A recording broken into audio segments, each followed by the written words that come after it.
ઓમ શ્રી ગણેશાય નમઃ. જય શ્રી કૃષ્ણ મિત્રો. આજે હું સરસ મજાની સોમવતી અમાસની વાર્તા કહેવા જઈ રહી છું. સોમવતી અમાસનું કેટલું મહત્વ છે, કેટલું એનું પુણ્ય છે, એ હું તમને આ વાર્તામાં સંભળાવીશ. માટે આ પવિત્ર વાર્તા છે, તમે પૂરી ધ્યાનથી સાંભળજો. માત્ર સાંભળવા માત્રથી પણ આપણને પુણ્ય મળે છે. તો મિત્રો, આ વિડીયો અંત સુધી જરૂર સાંભળજો. આમ તો મિત્રો, એક વર્ષમાં 12 અમાસ આવે છે અને જ્યારે સોમવાર અને અમાસ સાથે હોય તો તેનું મહત્વ વધી જાય છે. તેને આપણે સોમવતી અમાસ કહીએ છીએ. સોમવતી અમાસનું વ્રત કરનારે પવિત્ર જળમાં સ્નાન કરીને પીપળાના ઝાડની પૂજા કરવી અને ઘીનો દીવો કરવો. પછી 8 જાતના ફળ હાથમાં લઈને 108 વાર પ્રદક્ષિણા કરવી. 108 પ્રદક્ષિણા કર્યા પછી તે ફળ ભગવાનને અર્પણ કરવા. અને બીજું કે સૂતર વીંટીને પણ પ્રદક્ષિણા કરી શકાય છે. મિત્રો, સોમવતી અમાસના દિવસે આ 5 વસ્તુનું ખૂબ જ મહત્વ વધારે છે. એમાં એક છે મૌન વ્રત, બીજું છે પીપળાનું પૂજન, ત્રીજું છે વિષ્ણુ ભગવાન અને શિવજીનું પૂજન, ચોથું છે ગંગા સ્નાન અને પાંચમું છે સૌભાગ્યવતી કામના. જો સોમવતી અમાસના દિવસે આ 5 વસ્તુ કરી લઈએ તો પણ અમાસનું ફળ મળી જાય છે. પછી આપણાથી કોઈ સંજોગોમાં આ વ્રત ન પણ થયા હોય તો બી ચાલે છે. આ 5 વસ્તુ જો આપણે કરીએ છીએ તો મૌન વ્રત સૂર્યોદયથી સૂર્યાસ્ત સુધી કરી શકાય છે, તો પણ તેનું ફળ મળે છે. મિત્રો, શ્રી કૃષ્ણ ભગવાને ગીતામાં કહ્યું છે કે વૃક્ષોમાં હું પીપળો છું, માટે પીપળાના ઝાડનું પૂજન કરવું એટલે કે ભગવાનની પૂજા કરવી. કૃષ્ણ ભગવાનનો વાસ છે એમાં, એટલે પીપળાની પૂજા કરવી એટલે શ્રી કૃષ્ણ ભગવાનની પૂજા કરવાને સમાન છે. આ ઉપરાંત પીપળામાં પિતૃઓનો પણ વાસ હોય છે, તો આપણને પિતૃઓના પણ આશીર્વાદ મળે છે. અને બ્રહ્મા વિષ્ણુ મહેશનો વાસ પણ પીપળામાં છે, પીપળાના ઝાડમાં. માટે પૂજન કરવાથી આપણે ત્રિદેવની પૂજા કર્યા બરાબર ફળ મળે છે.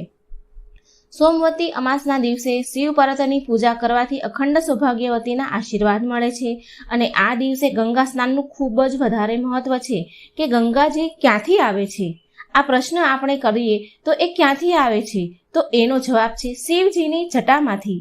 એટલે કે આ ગંગાજળ શિવજીને સ્પર્શ કરીને આવે છે, શિવજીની જટામાંથી આવે છે. માટે આપણાથી જાણે અજાણે જે કંઈ પાપ થયા હોય તે નષ્ટ થઈ જાય છે. માટે આ દિવસે પવિત્ર ગંગા નદીમાં સ્નાન કરવું ખૂબ જ મહત્વનું છે. મિત્રો, ચાલો આપણે સાંભળીએ સોમવતી અમાસની વાર્તા. કાશીનગરમાં એક દેવસ્વામી નામનો એક બ્રાહ્મણ રહેતો હતો. તેની પત્નીનું નામ ધનવતી હતું. દેવસ્વામી બ્રાહ્મણને 7 છોકરાઓ અને 1 છોકરી હતી. છોકરીનું નામ ગુણવતી હતું. ગુણવતી ગુણનો ભંડાર હતી. તેના મંગળ ચરણથી ઘરમાં બધા ખુશ અને પ્રસન્ન રહેતા. તેની ભાભીઓ તેના પર ઘણું હેત રાખતી, ઘણા વાલ કરતી.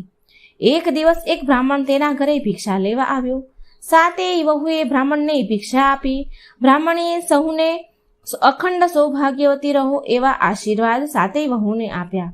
પછી ગુણવતી પણ ભિક્ષા લઈને આવી. તેણે બ્રાહ્મણને દક્ષિણા આપી. એટલે બ્રાહ્મણ ગુણવતીને જોઈતો જ રહ્યો. અને થોડી વાર પછી તે બ્રાહ્મણ ગુણવતીને આશીર્વાદ આપ્યા અને કહે છે, બહેન ધર્મવતી થા. આમ કહીને બ્રાહ્મણ ચાલતો થઈ ગયો. થોડી વાર પછી તે ગુણવતી તેની મા પાસે આવી અને કહે છે, મા, પેલા બ્રાહ્મણે બધા ભાભીઓને અખંડ સૌભાગ્યવતીના આશીર્વાદ આપ્યા અને મને ધર્મવતી થા એવું કહ્યું. કેમ મને આવું કહ્યું મા?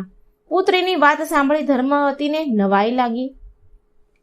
જ્યારે બીજા દિવસે તે બ્રાહ્મણ ભિક્ષા લેવા આવે છે એટલે ધર્મવતી તે બ્રાહ્મણને પૂછે છે કે મહારાજ, તમે મારી 7 વહુને અખંડ સૌભાગ્યવતીના આશીર્વાદ આપ્યા, પણ મારી દીકરીને ધર્મવતી થા એમ કેમ કહ્યું તમે?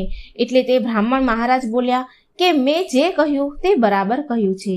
અને કહે છે, જ્યારે ગુણવતીના લગ્ન લેવાશે ત્યારે સપ્તપદી 7 ફેરા ફરતી વખતે તેના પતિનું મૃત્યુ થશે, ગુણવતી વિધવા થશે. આટલું સાંભળી તેની માનું તો હૃદય થડકી ઉઠ્યું. તે કાંપી ઉઠી અને ગુણવતી પણ રડવા લાગી. આ જોઈ અને બ્રાહ્મણ કહે છે, મેં એટલા માટે જ કહ્યું હતું કે અત્યારથી જ તું ધર્મના માર્ગ પર ચાલ, અત્યારથી જ ધર્મનો સંગ્રહ તારે. આવી રીતે બ્રાહ્મણ આશ્વાસન આપે છે. અને પછી ગુણવતીની માં ધર્મવતી બ્રાહ્મણને કહેવા લાગી કે મહારાજ, અમને એવો કોઈ ઉપાય બતાવો કે જેથી મારી ફૂલ જેવી દીકરી રંડાપામાંથી બચી જાય, તેને વિધવા થઈને જીવન જીવવું ન પડે. ધર્મવતીની વાત સાંભળી મહારાજ બોલ્યા, બ્રાહ્મણ બોલે છે કે જો તમે સિંહલ દ્વીપમાંથી સોના ધોબણને તમારી ઘરે લઈ આવી શકો તો તમે તેને દુઃખમાંથી બચાવી શકશો, પરંતુ એ કામ ઘણું જ કઠણ છે. આમ કહી બ્રાહ્મણ ત્યાંથી ચાલતો થયો. આ વાત ધર્મવતીએ તેના પતિને કહી અને આ સાંભળી દેવસ્વામી વિચારમાં પડી ગયા.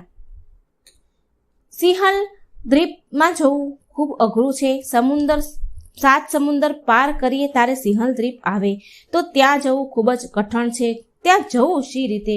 અને તેણે તેના 7 પુત્રને બોલાવ્યા અને સિંહલ દ્વીપમાં જવાનું કહ્યું. એટલે તેના 6 છોકરા ચૂપ રહ્યા, પણ 7મો જે નાનો હતો, જે શિવ સ્વામી, તે સિંહલ દ્વીપમાં જવા માટે તૈયાર થઈ ગયો. શિવ સ્વામી ગુણવતીને લઈને સિંહલ દ્વીપમાં જવા નીકળી ગયો. બંને ભાઈ બહેન સિંહલ દ્વીપમાં જવા જાય છે. વનવગડા વીંધતા વીંધતા જાય છે. જો ભૂખ લાગે તો વનવગડામાંથી ફળ, ફૂલ, પાન ખાઈને જાતા જાય છે. તે બંને ભાઈ બહેન સમુદ્ર કાંઠે આવી પહોંચ્યા. ભાઈ બહેન થાકીને લોથપોથ થઈ ગયા હતા અને સમુદ્ર કાંઠે આવીને વિચાર કરવા લાગ્યા કે સમુદ્ર હવે ઓળંગવો શી રીતે. આમ વિચાર કરતા કરતા તે ભાઈ બહેન એક વડના ઝાડ નીચે બેઠા. આ વડ ઉપર એક ગીધ પક્ષી તેના બચ્ચા સાથે રહેતું હતું. તે ગીધ વડના ઝાડ પર તેના બચ્ચા માટે ખાવાનું લઈને આવ્યો. તે ગીધ તેના બચ્ચાને કહી રહ્યો છે કે આજે હું સરસ ખાવાનું લાવ્યો છું, પેટ ભરીને ખાઓ. એટલે બચ્ચું બોલ્યું, અમારે કાંઈ ખાવું નથી. એટલે ગીધ બોલ્યા, અરે રે, શું કામ? એવું તે શું છે? આટલું સરસ ભોજન લઈને આવ્યો છું તો તમારે ખાવું કેમ નથી? તમે કેમ ના પાડી રહ્યા છો? એટલે એ બચ્ચા બોલ્યા કે આ ઝાડ નીચે જે બેઠા છે તે ભાઈ બહેન છે. તે ભાઈ બહેન કેટલાય દિવસથી ભૂખ્યા છે. તેને ખવડાયા વિના અમારું પેટ કેમ ભરાય? બચ્ચાનો આ અતિથિ પ્રત્યેનો પ્રેમ જોઈ તે ગીધ વન ફળ ઉપાડી લાવ્યો અને તે ભાઈ બહેનને આગળ મૂક્યા. ગીધને જોઈને શિવ સ્વામી બોલ્યો કે ગીધરાજ, અમારું કામ ન થાય ત્યાં સુધી અમને ખાવાનું ગળે ન ઉતરે તેમ નથી, અમને ગળે નહીં ઉતરે. આમ અમારે સિંહલ દ્વીપમાં સોના ધોબણને ત્યાં જવું છે. કોઈ ઉપાય બતાવો તો અમે સમુદ્ર પાર કરી લઈએ. કોઈ ઉપાય કહો અમને, અમે આ સમુદ્ર કેવી રીતે પાર કરીએ? આ સાંભળી ગીધ બોલ્યો, તમે ચિંતા ન કરો, હમણાં જ તમને સિંહલ દ્વીપમાં પહોંચાડી દઉં છું. તમે નિરાતે જમી લો. ગીધની વાત સાંભળી ભાઈ બહેનના મનને શાંતિ વળી અને વનફળ ખાઈ લીધા. આ ગીધ કોઈ સામાન્ય ગીધ ન હતો.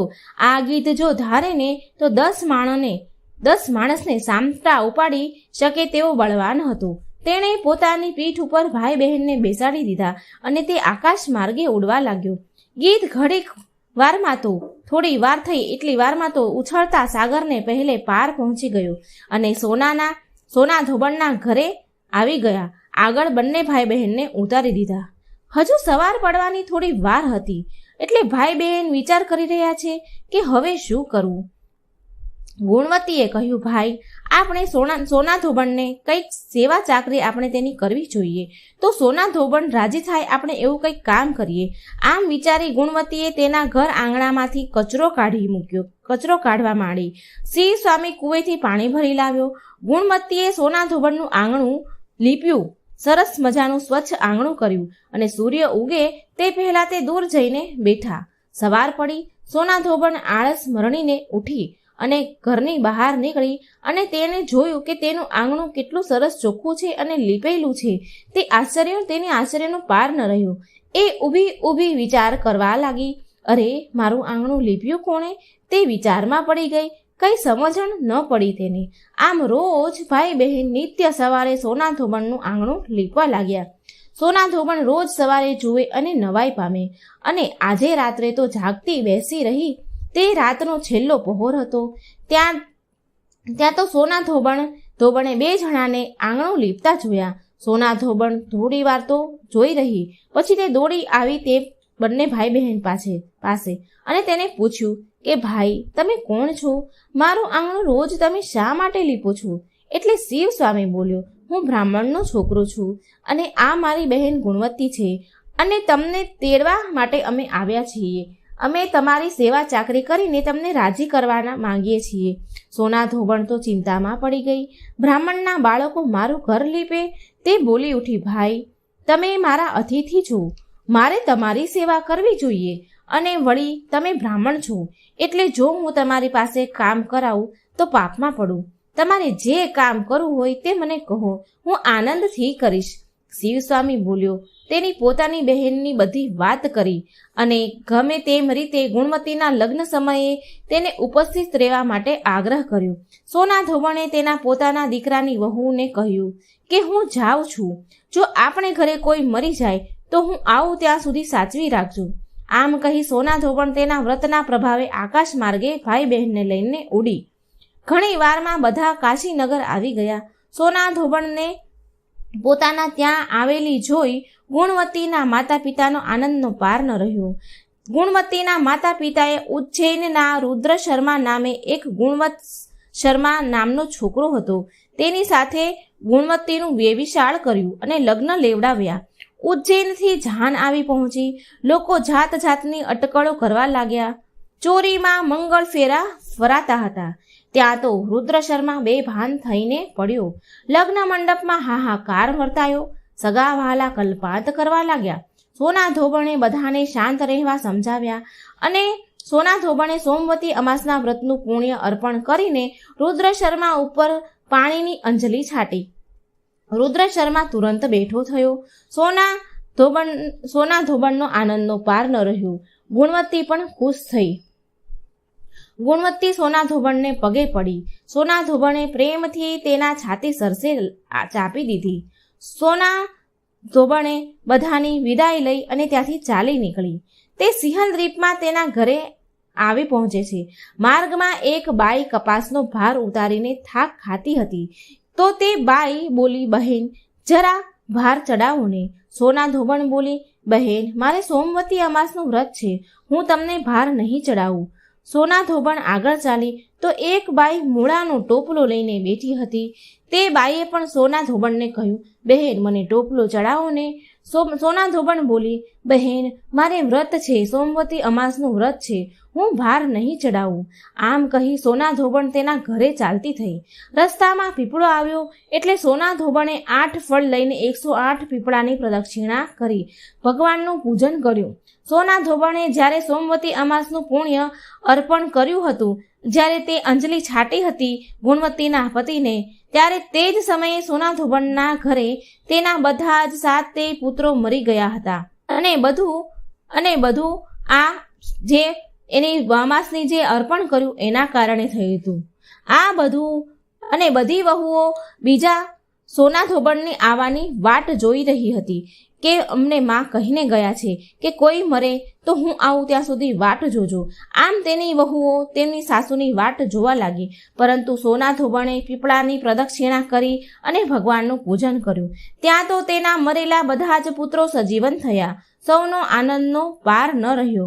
ગુણવતી પણ સોમવતી અમાસનું વ્રત કરવા લાગી અને સોમવતી અમાસના પ્રતાપે તે સુખી અને શાંતિથી જીવન જીવા લાગી. અખંડ સૌભાગ્યવતીનું જીવન જીવા લાગી. તો મિત્રો, આ હતો સોમવતી અમાસનો પ્રભાવ, સોમવતી અમાસનું વ્રત અને તેનું પુણ્ય. તો મિત્રો, આ ખૂબ પવિત્ર વિડીયો છે.